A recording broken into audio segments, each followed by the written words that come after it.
for the sake of this upcoming exams, and I know preparation is everything. Yes. You also for some, I know you've been a TA before. I don't know right now what you are doing. I know it's either you are okay. Tell us. Okay, so education. so 2019, 2020, I was a TA, Okay. and now I'm a GA. Hey. Graduate assistant. Okay. So just like TA, but this one is at the postgraduate level, also helping in academic works with the lecturers and the faculty and department. All right. Then I believe you know the ins and the outs. Still in touch. Preparation towards exams. Sure. All right. We are so blessed to have Mr. Samuel Ajechu, the former SEC General Secretary. Wow. Or Tebrofosa. If you've been to SEC service before during his time, you realize that after his announcement, there will be a quote for you for the week. Yeah, he's that wonderful man that we have in the studio today. Wow. Mr. Latif. Yes, sir. Okay, so I'm currently a teaching assistant. I'm working in the civil engineering department. Okay. Yes. Wow. Also for the social, I was a fanboy. Teaching assistant. Now, also for a teaching assistant, I was a fanboy. Pressure beyond also there. The Lord is helping us. Wonderful.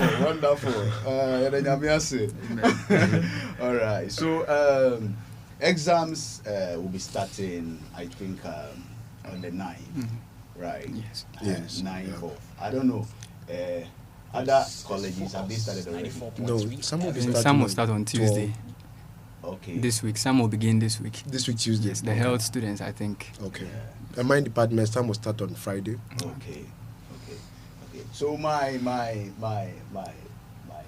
question here is exams in KNUST, are they all written or some are 94.3 FM?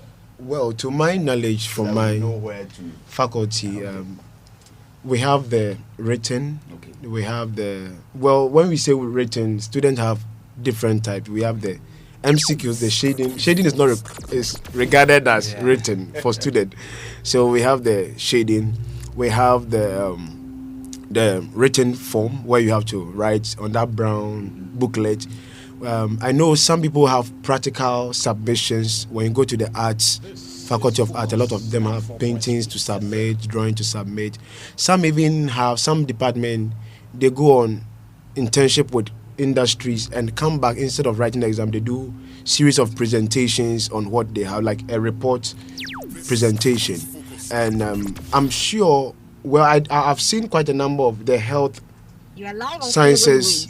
I've seen them, sometimes you see them in the corridor and then they move in one by one, which I believe could be a practical in the form of oral. Yes. So I think from what I've observed, that is what I know. I don't know if Mr. Latif has something different from his department. Mr. Latif. Well, I think my sister is a nursing student actually on campus. She's in 3rd year, so from her experience, I think. You are from the Department of Civil Engineering. Okay. Yes, I think they have practical exams. Sometimes they go to the hospitals to do some practical exams. So there is that aspect as well. And then also some of the humanities and social sciences students, especially the languages students, have oral examinations. Okay. Yes, that they have with their, professors, especially the French students. Yes, so oral, you go and then probably, I don't know, you speak the language or something. So I think there is that aspect as well. Yeah. And sports science, practical. Sports science, yes. That's practical. So if it's swimming, you are given the different forms, breaststroke, butterfly, you have to perform all of them as you. So they are different, depending on your department and faculty, what is examined on. Wow. So, I don't know. So in view of all these that we've said, how do we prepare ourselves before exams? Yeah, so, exams is coming and I know that a lot of tension is in the air. Students can't sleep. Most of them, they are taking Storm, 5-star, and some also children warranties. I don't know, TA, and also house happen. Oh yes, even I have tutorials to do. Wow. In a normal day, they wouldn't come. They wouldn't. You know, I don't know why we students. Let me say we are still students. Why we do that? We could give excuses to many things, but then we should know that life is not. The training we are going through is not just for exams. If you are still a student, you think it's all about exams until you are done and realize that it is not exams. It is rather the real life scenarios, the application.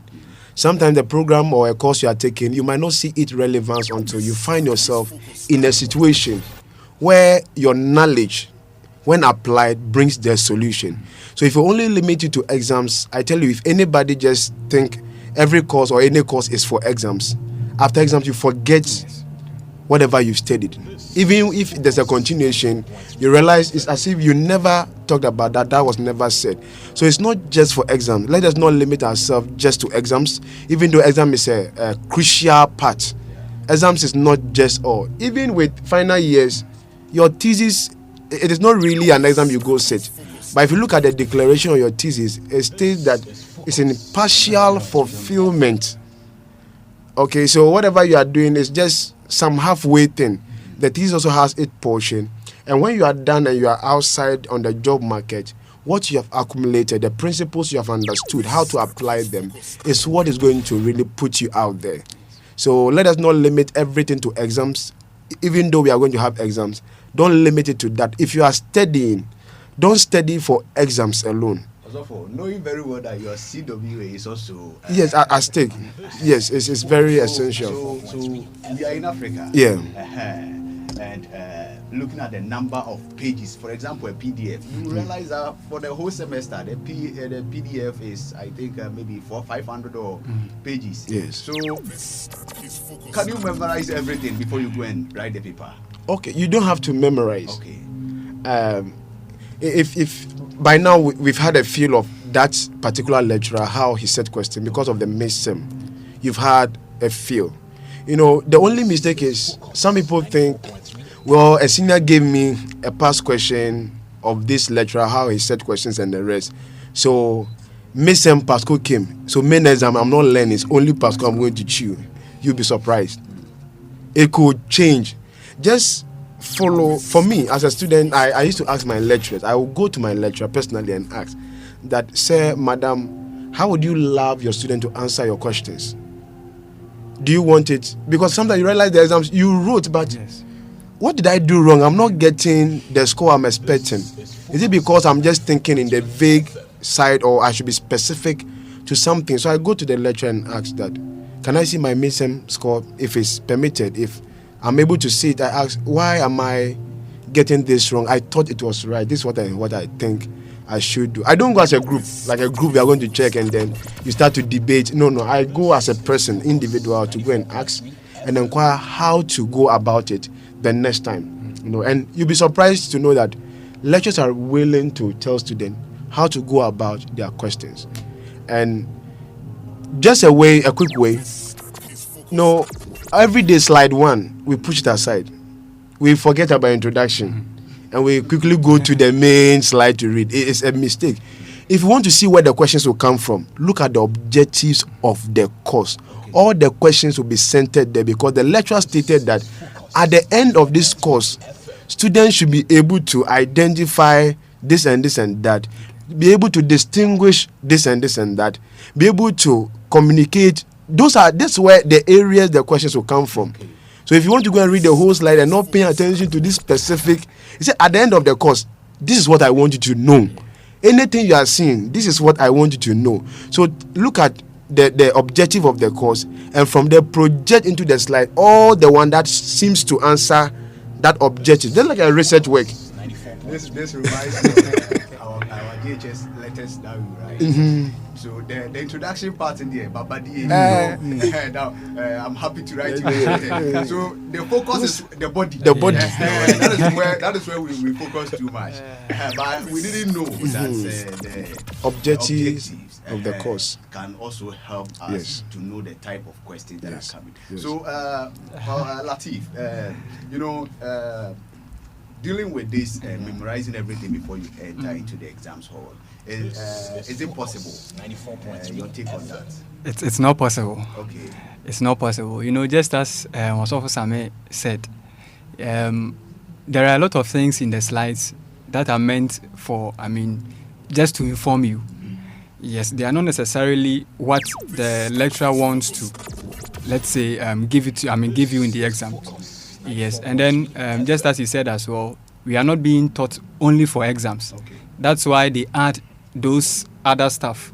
But if you are very careful, you can plan and then study around the objectives. And then probably even after exams, that is if you think you want to use your course for something relevant after school, you can even decide to continue learning after the exam. And then as well, if you know there will be a continuation of that course later in the course of your program. Yes, you can try and read around your objectives or focus on the objectives. Yes, and then go back to read the entire lecture material, because even the people in the industry, I'm talking from the perspective of engineering, they still use some of the lecture materials. Those foreign books, the big books, they still use them to work on some of their principles and their theories out there. Yes, so you will still need them everywhere. But if you want to pass the exam, then you focus on the objectives. Yes, read and master those parts very well, especially what they talk about most in class. Some of the things they write them on the board, they pay so much attention to them. So that should inform you that those particular things are likely going to come. Yes, most of them won't tell you definitely what will come. But when they are lecturing and then they keep hitting on one particular thing, there are times they give you assignments, you don't do them, and they don't talk about it. They just leave those assignments. They don't do anything about it. They just leave you, and you think maybe you've had it easy or something. But those are some of the things they bring in the exams just to penalize you for not doing them. So they have a lot of strategies. Yes, if you want to pass, you can't consume all those slides.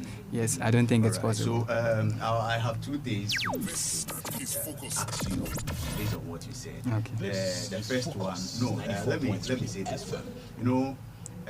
It's not advisable though for students not to attend lectures, yes, and also not to do assignments. Yes. But here in the case that I know that there are students who refuse to do some assignments and some exercises that were conducted in the class. Yes. So what can they do? One, what can they do to get their pass mark? And two, is it reliable? Is it reliable to depend on past questions? Okay. Yeah. So I think also Mr. Latif, you touch on that. Then also for Samuel also ask something. All right. So beginning with the side of redeeming the lost marks, yes, I think it's possible. I've realized that most of the lecturers in my department are very lenient on that. So if you go to them and to request for a second chance to take a particular test, they give you that chance. Some of them keep you in their offices, for you to write that test. Others even give you assignments for you to go and work and submit later. So there are those chances, but if you don't approach them, you may never know there are those chances. So you can even get those marks as well. And then if your lecturer is not that type. When you miss a test in class. Yes. But here in the case that the person ignores, yes, and now exams is coming up. And I think the continuous assessment, maybe he has zero. Less than 7 marks. Yeah. So then, let's say you have, maybe you mid-sem, you had 5 out of 30, and then you didn't write the assignments as well. So with that, you are just targeting the 70. So yeah, you are targeting the 70. So that's when you have to be very, very serious. You have to go with the OP. You get it. Yeah, you have to be extremely serious in order to get maybe a very good mark out of the 70. But it's possible.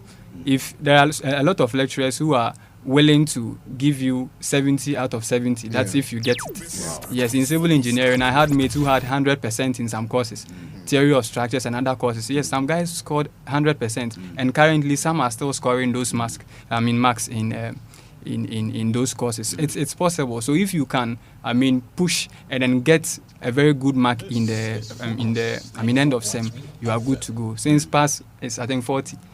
Yeah, 40 is the pass mark. So if you score any mark beyond 40, you are good to go. Wow. Yeah. Wow.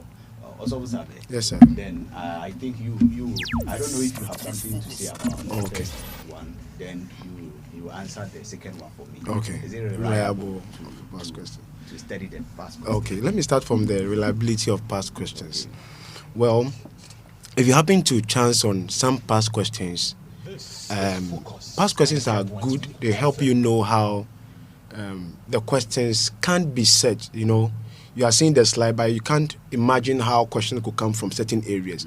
So the past question help you to see what areas. Oh, this is how they could set a question from this. I never thought. The mistakes of students is spending their, they see the past question as book of life.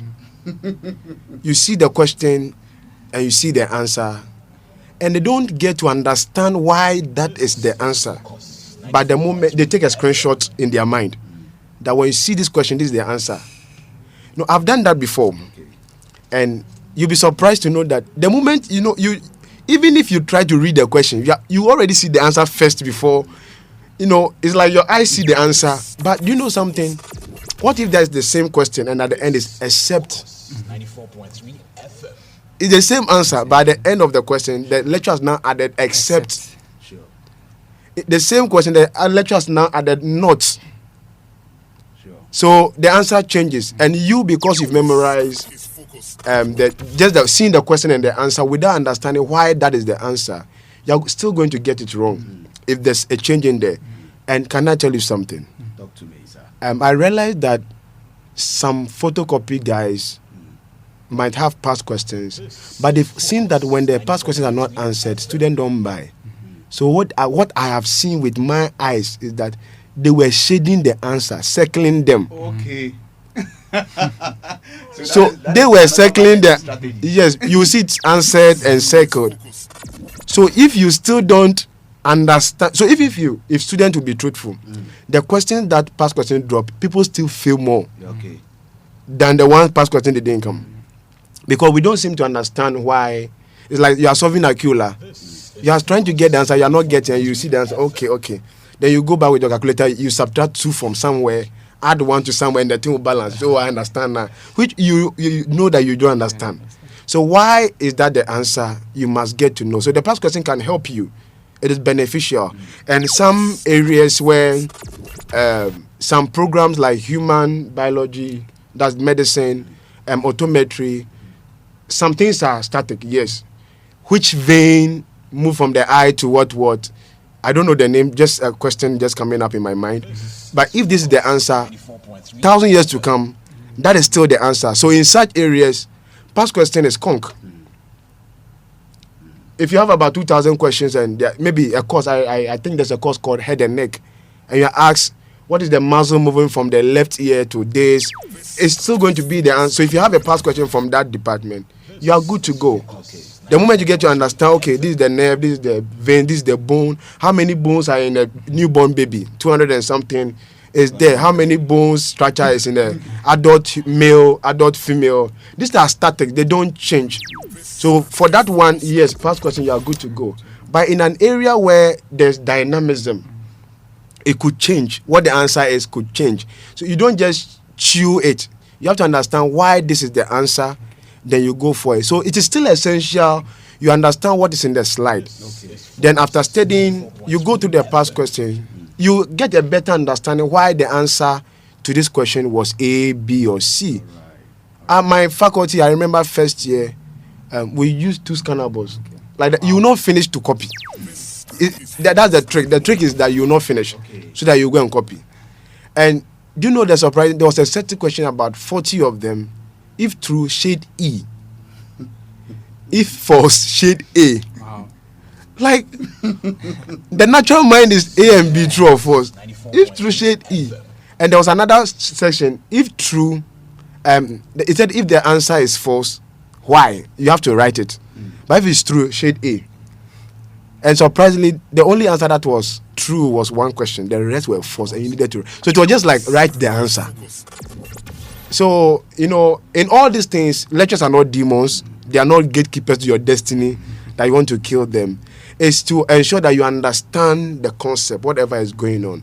Anyhow you put it, you understand what is going on, not just to chew and pour and then you run away, not understanding what you've done. Wow. Thank you so much, Mr. Samuel Chum. You know, this is a caution to us all. Be very careful with the past questions that you buy from all these photocopy guys.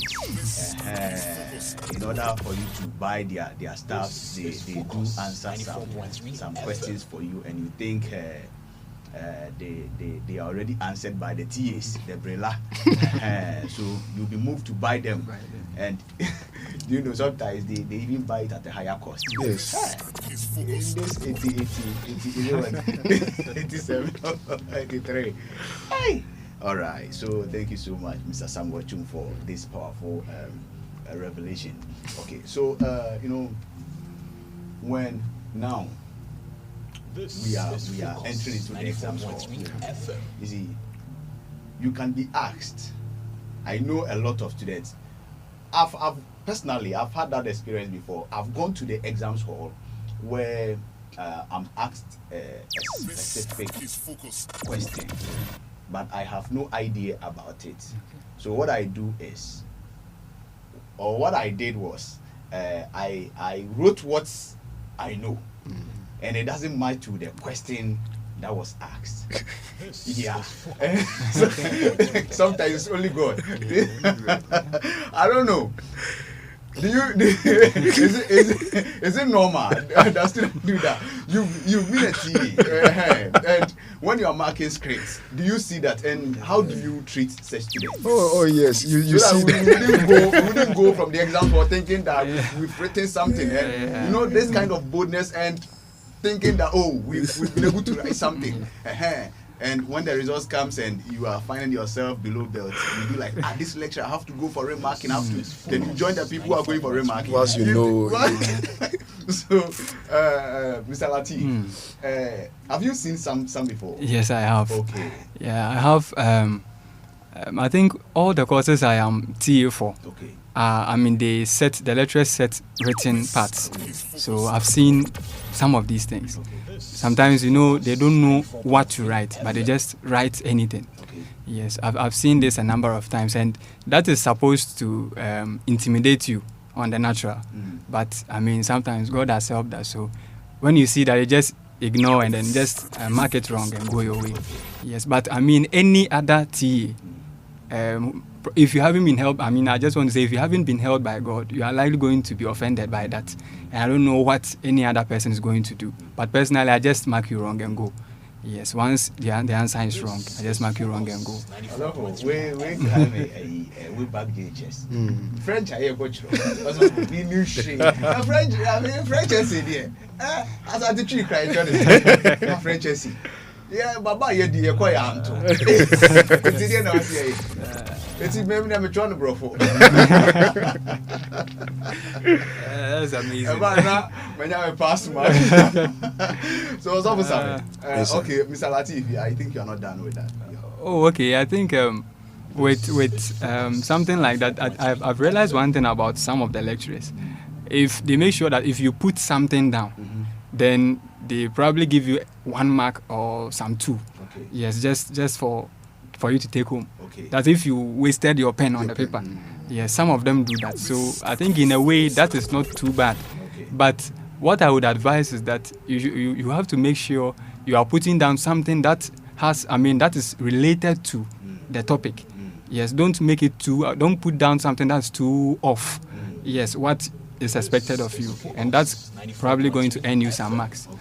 Okay, so it's not advisable to do that. Yes. And if your paper gets to Latif, you'll be wrong. So those in the Department of Civil Engineering, please take notes. This is from your fine, handsome man, Latif, the engineer. Also, people have been doing the same standard there. It's ultra and one who say line upon line. Let me get to Mr. Samuel. Mr. Samuel, yes, sir. Please, your take on that. Okay, so I think most of the questions that are in that form,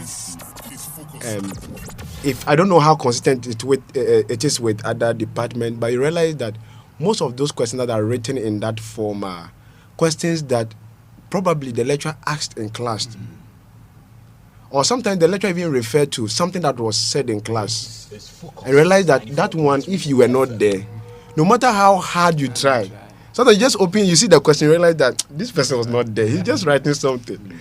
I remember my first year MPhil. There was this question. Mostly what I do is that after answering the questions, I calculate what marks I will get. Because some of the courses you see 10 marks today, 5 marks today. So I already calculate what I will get. Some of them you know is right and the rest. So I realized this question, I have no idea. Okay, what am I going to do? So I said, okay, instead of making the lecturer find it easy to mark me wrong, for you to find that I was wrong, you even be tired. So I wrote about 6 pages, and I know that I didn't know the answer. But so Bema came wrong, so Bema answer the one who answers. You know, that was because, you know, if you know the answer, you just go straight to the point and write what is needed. If you don't know the answer, say, therefore, this and this. So as said, the form, you'll be writing things you know they are not coordinated. You know, you yourself, you know. So someone said that after you are done with the exam, you know the score you had. Wouldn't they try before you stood up from the exam hall? So you are just coming to the office to come and confirm if what you thought is right, you know. So, but all this boils down to preparation. If you spend the time studying, you spend that. You know, some people are still living in the past glory. I was a shark in SHS. Oh, in SHS, I don't even study. I go and write and I get 50. Even if I don't learn crowd, it's not like that. It's not the same way here. So put all those past glories aside. Paul said, one thing I do, forget the past, even the missing, forget it, and now face it as a new thing to jump over or to run on. Okay, and then pick it up with all seriousness. Don't be complacent because of miss score. Oh, even this one I had 27, I had 28, I had 29, I even had 30. So the miss even if the lecturer drop the miss question again, 30 marks is secured, and it might not be so. So don't be complacent. Don't let it also break you down because you saw a mark, you didn't do so well, even though you placed much effort. Take it as a new challenge again and then run on. So there is this saying that good exam answers are not always long answers. Good exams answers are not always long answers. Sure. And as you said earlier on, that This all is Focus 94.3 FM. So, how is your take on that? Because Yes, sometimes you can be asked a question and a student feel like, hey, you have to write plenty, but you can compress and put something sensible over there. And can that person get the This is Focus. I think with that, I think it is true, because even if you are supposed to write half a page of something as an answer, and that's what the lecturer requires, he expects to see the answer in the first few lines. Focus Something that 94.3 would let him know that you know what you are about. Yeah. Yes, and most of them wouldn't waste their time, just as Pastor Samuel said, reading through the whole thing before marking. Once they see the salient points coming out, they know you are on track, and then they mark you. Yes, and so very good. Exams answers, or the correct ones, are mostly very precise. 94.3 Yes, so you should know that. If you know what you are about, you mostly bring the most important things first, and then as soon as they see that, they mark you and go their way, because they have a lot of scripts to mark. Currently, I think the second years in civil engineering are over 300, and so if a lecturer is marking these scripts, he would want to be fast about that. He has to present his course.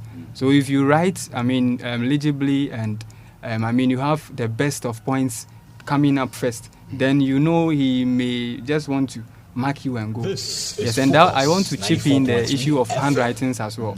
You know, it's not compulsory for everybody to have a beautiful handwriting. It can't even happen in our world. But one thing I always advise is that everybody should make sure they have a legible handwriting. As for that, it's possible for and then with everybody. So make sure, even if your handwriting is not nice, at least it's legible, it's clear. Personally, maybe not only me. When people are marking, one thing that is likely going to be done by almost everybody is that those ones that are not very legible, they put them aside, just so that they can focus and mark the clear ones. So, and then when they are done, they mark. What if by the time they come to yours, they are tired and they don't get time to really, pay attention to your scripts? That thing happens, yes, at times. So just make sure you make it legible. Once it is legible, everybody would want to look at it and mark you. Not necessarily, about the beauty of it. Yeah, it's important. All right. Thank you so much, Mr. Latif. And also for Samuel. Yes, sir. Back to what Latif said.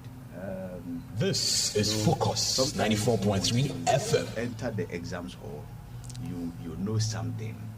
I'm just continuing from where he ended. You know the thing, but you go blank. You go blank. What will you do? This is Focus. Now that we've not written the exams, let's talk about things that could prevent you going blank. All right. Yes, I've been blank before. Okay. Yes, and it starts with not sleeping.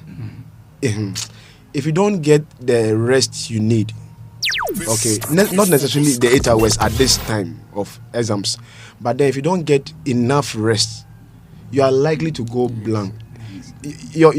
How would I say it? Your nervous system or your brain system has its own will, and your body too has its own will. It can go off when it is not given the necessary attention. You need rest for the brain to repair itself, retake everything. When you are studying, it's arranged like a wardrobe. Folding your things into your wardrobe, you fold it nicely, you arrange them, you put your trousers at one side, you put your singlet. It's the same way when you are studying. There are quite a number of things that can make you go blank.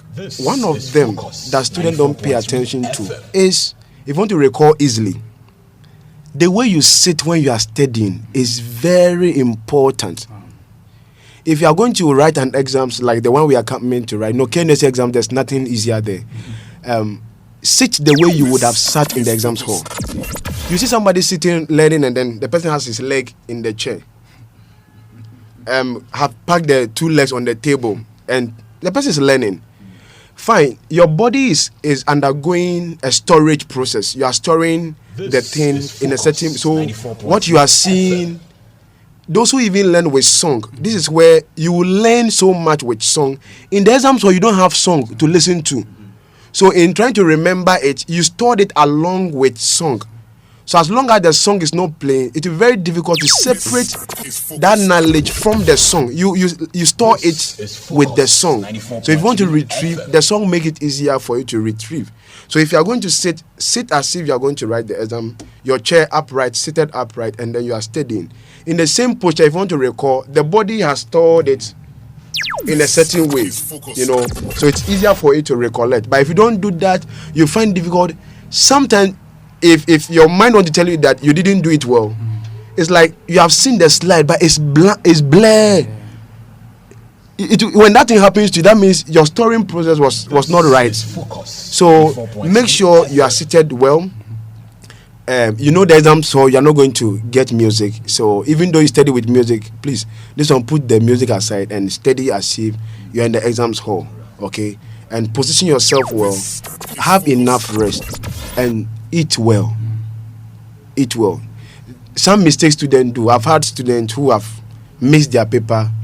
You have a 7 a.m., 8 a.m. paper, and it's 5 o'clock, and you want to sleep. Don't try. Please don't try it. You've not slept throughout the night and it's 5 o'clock. Know that 4, 5, 6, that's when sleep is very, very nice. If you dare sleep at that time, you wake up after the paper, which we've had students coming to cry and all that. But according to the university, 30 minutes after, you can't be helped. Nobody's wicked to do that. There's a rule and you can't be helped. So to avoid blankness, do the necessary, eat well, sleep well, and when you are studying, the same posture you would assume in the exams hall, take the same thing so that you not go blank. And when you go blank, This is Focus 94.3 depends on the FM. question that made you go blank. You have a lot of questions to answer, and upon one question you are blank, can't remember anything. You can skip that unless some mathematical courses where the answer for question 1 is needed to subsequently answer the rest. That one you need to take your time, refresh your brain in order to recollect and then start. If not, you can skip the first question, go to other questions, solve them before coming to the fresh one. And mostly you would have been actively on the question, then the answer to the previous one, which you thought you forgotten, will just pop up. Then you can quickly jot it somewhere with pencil, just some points, so that when you come back, you can really structure them out. Okay, just to touch on what Latif was saying on the writing, the presentation, because of a lot of MCQs, which is not the lecturer's fault, but number, writing is also. So if a lecturer goes beyond some courses, you can't just do MCQs. You produce no good student unless they do written. Because of shorthand writing, texting, and all that, we are not good at writing skills. We've forgotten so many things we learn from social studies, SHS, and GHS. Okay, you want to write. I'm just preferring a style. Maybe you are told to state and explain some things. So you write, these are the causes, possible causes of this and this and that. And you write the point, maybe lack of this, inadequacies of this and that. Before you come to write, so before the lecturer starts reading, he has seen the salient point. And if it's wrong, he knows that this point is just, he'll be able to relate and quickly mark it very nice, presented nicely. And after that, you conclude. So when they say problems, you just write the problem. What about solution? Some people don't also read the question well. It is state and explain. And they just do to explain without stating. You have to state and explain. And students who want to be smart, sometimes the first point and second point, the same thing that they try to write it in the. I know after you have written the third 3 point, the fourth and fifth is like they are not coming. So you have to look at the first and second and try to extract another point. You see, but you realize it's the same thing. It's the same. So sometimes if you have to go for your answer booklet, you see some arrow pointing that the first point and second point are the same thing. For the sake of our time, I just want Latif to also tell us how to treat ourselves after the exams. Oh, okay. After the exams. All right. So, so how to treat ourselves after the exams. And 2, as well. So you just deal with that one. 94.3 FM. For the other one, I'll reserve it. All right. That's fine. So maybe just a minute before I come to the after exams, I want to talk about paying attention to instructions. Okay. Yes, a lot of students don't pay attention to instructions. I think some of the invigilators even give you the chance to read through the instructions before the start of work. Okay. So you have that opportunity. You need to pay attention to those things. I realized from the invigilations I did, this sem and then the mid-sem and then last semester, that some of the lecturers even have paper codes. So some of the, you have code A, B, C, D. And so code A has different answer structure. Do you get it from the other codes? So if A is, let's say, I don't know, anything, A, B, C, maybe the A is B for the code B. Okay. Yes, a lot of lecturers do that, especially in engineering. Yes, and so you have to pay attention to that. There are some lecturers who would say, write this letter you see here, bolding at the back of your question paper when you are done. And that should inform you that maybe he's doing that thing. And most of them wouldn't inform you. There was one lecturer who came to the room, the exam hall, to inform them that you copy at your own risk. When he said that, I realized that was what he was doing. So I just picked one of the question papers, looked at it and realized that thing was there. It was a paper code something. So please pay attention to that and make sure you read the instructions very well to know how. Some of them also say circle the answer on the question paper after shading, just so that if your shading sheet gets missing, they can go back. That's the reason, actually. They can go back and mark from your question paper. So please pay attention to that. Yeah, and then coming to the after exams thing, I think, yes, how to, treat yourself after exams. I think a lot of people fail in the entire exam if the first paper doesn't go well.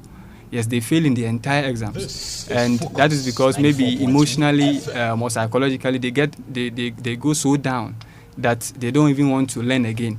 Yes, but I think that shouldn't influence other courses. And even if you know you deviated totally, and so you are going to drill, you should still find a way of talk to someone. There are counselors around, there are lecturers around, there are TAs around, and you know that there are some of them who are very, very good and are always ready to receive you if you go to them based on some of those, concerning some of those things. So talk to someone about what happened to you. You need to manage your emotions just so that you can go ahead and write the other courses. So that's what I'll touch on based on, concerning this.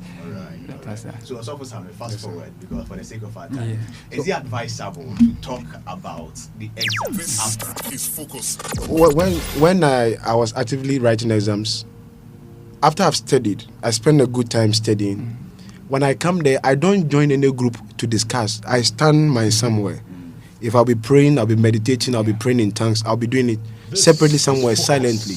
Then when they say, get in, I'll be first. I want to sit at the first seat. When I'm done, I'm done with everything. I quickly go because I have more papers to write and I need to prepare for them. If you don't learn to, you should know yourself. Some people can discuss a question and still be fine, whatever the outcome, but know yourself. Some of us that when we are studying, we put everything into it. And if it doesn't go well and you want to discuss it, then it will break you down. So if you know yourself in that form, don't discuss the question or whatsoever. Yes, that is one of the courses of all the number of courses you are doing, and then you quickly have to switch to the next one, prepare for them. All right. Thank you so much, and God will bless you all for your time. Okay, so let me go to the pharmacist. Oh, yeah, the pharmacist with F. Yeah, not the P. Yeah. So my shout out is a form of prayer and announcement. The school of prayer after your exams. Sure. The Saturday, Sunday school of prayer. And the shout out, the second one is a prayer. I'm praying for each and every one of you. If you try to copy, may you be caught. Yeah.